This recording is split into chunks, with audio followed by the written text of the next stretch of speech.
নমস্কার বন্ধুরা, ইশান মাম্মাস কিচেনে আমি সোনালি আপনাদের সবাইকে স্বাগত জানাচ্ছি। আজকে আমি আবারও একটা নতুন রেসিপি নিয়ে হাজির হয়েছি। তবে আজকে কোনো রান্না বান্না ছাড়াই কিন্তু আমি আপনাদেরকে একটা রেসিপি বানিয়ে দেখাবো। সেটা হবে ম্যাঙ্গো মিল্কশেক। তো এই ম্যাঙ্গো মিল্কশেকটা আমরা কি করে বানাচ্ছি সেটাই আমরা চলুন দেখি। আর যারা এখন আমার চ্যানেলে নতুন বন্ধু হননি তারা এরকম নতুন নতুন ভিডিও পেতে গেলে অবশ্যই আমাদের চ্যানেলটিকে সাবস্ক্রাইব করবেন।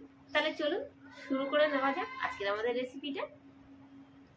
আর আমাদের এই ম্যাঙ্গো মিল্কশেক বানাতে লাগছে হচ্ছে আম। তো এখানে কিন্তু আমি একটা আমের মিল্কশেক বানাবো, আপনারা চাইলে এর থেকে বেশি নিতে পারেন। প্রথমে আমের বোটাটাকে কেটে দেবো, আপনারা যে কোনো আম দিয়েই কিন্তু করতে পারেন। তো বোটাটা কেটে নিয়েছি, এবারে মাঝখান থেকে এইভাবে করে দু সাইড থেকে আমরা কি করছি স্লাইসটাকে বার করে নিই। এবারে এই চাকুর সাহায্যে আমি আমটাকে পিস করে নেবো। এইভাবে করে আমি স্লাইসগুলোকে আমরা বার করে, আপনারা চাইলে চামচ দিয়েও কিন্তু এটাকে বার করে নিতে পারেন। তো এই আমটাকেও ঠিক একইভাবেতে স্লাইস করে নেব। এবারে একটা মিক্সিং জার নেব আর আমের স্লাইসগুলোকে এর মধ্যে দিয়ে দেবো। আটিটা কিন্তু আমি ব্যবহার করছি না। এবার দিচ্ছি, দেখুন এখানে হাফ কাপেরও দেখুন কম চিনি আছে, এটাকে এবার দিয়ে দিচ্ছি। আর আপনাদের ম্যাঙ্গো মিল্কশেক করতে গেলে কিন্তু অবশ্যই মিক্সার মেশিনের প্রয়োজন। এবার এর মধ্যে দিয়ে দেবো 1 চামচ গুঁড়ো দুধ অ্যাড করলাম, আর দেবো কিছুটা দুধ। এখানে আমি কিছুটা লিকুইড দুধ নিয়েছি, আর দুধটাকে দেখে হয়তো বুঝতেই পারছেন আমি কিন্তু জাল দিয়ে খুব সুন্দর ঘন করে নিয়েছি, আর এটাকে আমি ফ্রিজে রেখে দিয়েছিলাম। এবার কিছুটা দুধ দিয়ে দিচ্ছি,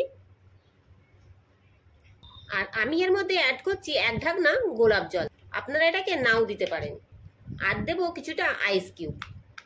আর এখানে যে আমি গুঁড়ো দুধটা ব্যবহার করেছি, এই গুঁড়ো দুধটা দিলে আপনাদের ম্যাঙ্গো মিল্কশেকটা খুব সুন্দর কিন্তু ক্রিমি হবে। এবারে ঢাকনাটাকে লাগিয়ে খুব সুন্দর করে এটাকে আমরা ব্লেন্ড করে নেব। তো এই যে দেখতেই পাচ্ছেন আমাদের কিন্তু ব্লেন্ড করে নেওয়া হয়ে গেছে। এবারে চলুন এটাকে সার্ভ করে নেওয়া যাক। তো এই যে কাঁচের গ্লাসের মধ্যে কিছুটা আমি ঢেলে দিয়েছি, দেখতেই পাচ্ছেন। এবার উপর থেকে কিছুটা গার্নিশিং করে দেবো আমুল দুধ দিয়ে। তো এই যে রেডি আমাদের ম্যাঙ্গো মিল্কশেক। তো বন্ধুরা, কেমন লাগলো আজকে আমাদের রেসিপি অবশ্যই কমেন্ট করে জানাবেন। আর যদি ভালো লাগে আজকের ভিডিওটা অবশ্যই চ্যানেলটিকে একটি লাইক এবং শেয়ার করে দেবেন। তো আজকের মতন বন্ধুরা এতটুকু, আবারও দেখা হচ্ছে নতুন কোনো রেসিপি নিয়ে। ততক্ষণ সবাই সুস্থ থাকবে, ভালো থাকবেন। ধন্যবাদ।